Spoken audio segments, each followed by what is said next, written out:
Oi! Higiene do sono. A gente já ouviu essa expressão 1 milhão de vezes, na verdade? E geralmente ela vem com aquela lista de regras que parece não ter fim. Mas e se o motivo de tudo isso muitas vezes não funcionar for justamente seguir essa lista sem entender o porquê por trás dela? É isso que a gente vai desvendar hoje.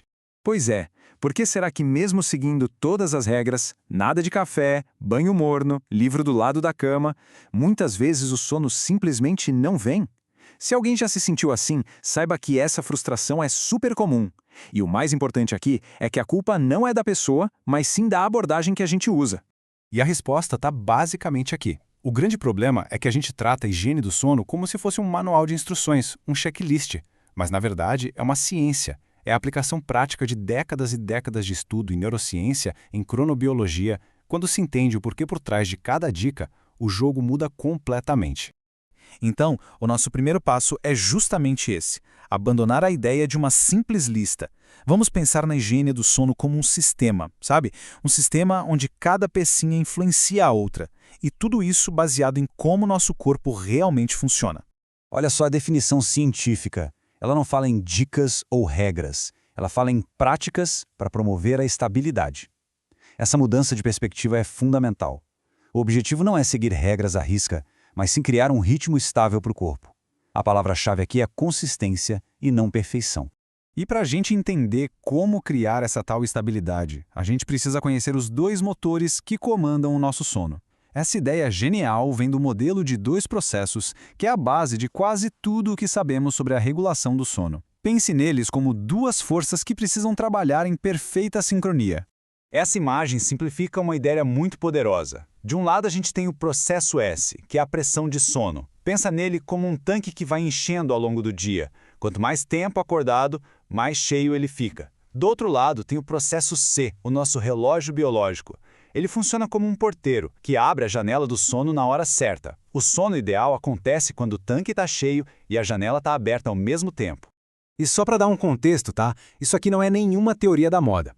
Esse modelo foi proposto lá em 1982 e, sério, revolucionou o campo. É a base de tudo que a gente entende hoje sobre como o sono funciona. Então vamos mergulhar no primeiro motor, o processo C, o nosso relógio biológico. A pergunta é: como a gente pode garantir que ele esteja sempre na hora certa? A chave de tudo é a sincronização com o ambiente ao nosso redor. O nosso corpo usa vários sinais para se ajustar, tipo temperatura, horário de refeição, mas tem um que é o maestro de toda a orquestra. O sinal mais poderoso de todos para acertar os ponteiros do nosso relógio interno é, de longe, a luz. E aqui está o pulo do gato. Não é só sobre a quantidade de luz, mas principalmente sobre o timing. A luz da manhã funciona como um botão de play, dizendo para o corpo: o dia começou, bora ficar alerta. Já a luz forte à noite age como um botão de pause, confundindo o cérebro e adiando a vontade de dormir. E é exatamente por isso que a recomendação mais importante da higiene do sono é essa aqui: a regularidade no horário de acordar. Sim, até nos fins de semana. Essa consistência funciona como uma âncora para o relógio biológico. Quando a gente varia muito, acaba criando o que os cientistas chamam de jet lag social. É como se o corpo vivesse num fuso horário diferente a cada dia. Certo. Agora vamos para o nosso segundo motor, o processo S, a pressão de sono. Lembra do tanque? Pois é. Não adianta nada o porteiro abrir a janela se o tanque estiver vazio.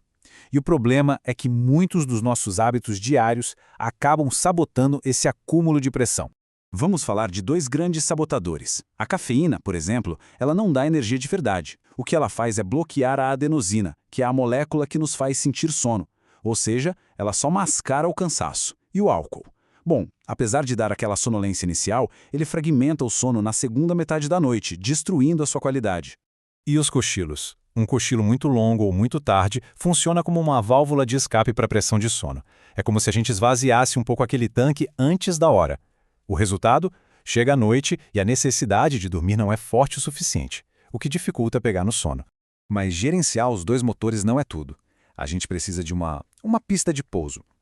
O sono não é um interruptor de liga e desliga, né? O corpo precisa de um período de desaceleração para sair do estado de alerta do dia. É aqui que entra a rotina noturna. Diminuir as luzes, deixar o trabalho de lado, fazer algo relaxante.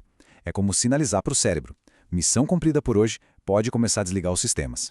Com todo esse conhecimento, a perspectiva muda, né? A higiene do sono deixa de ser um manual rígido e se torna um kit de ferramentas. E o mais importante, cada um é o seu próprio mecânico. A ideia é aprender a usar cada ferramenta, a luz, os horários, a cafeína, de forma inteligente e adaptada à própria vida.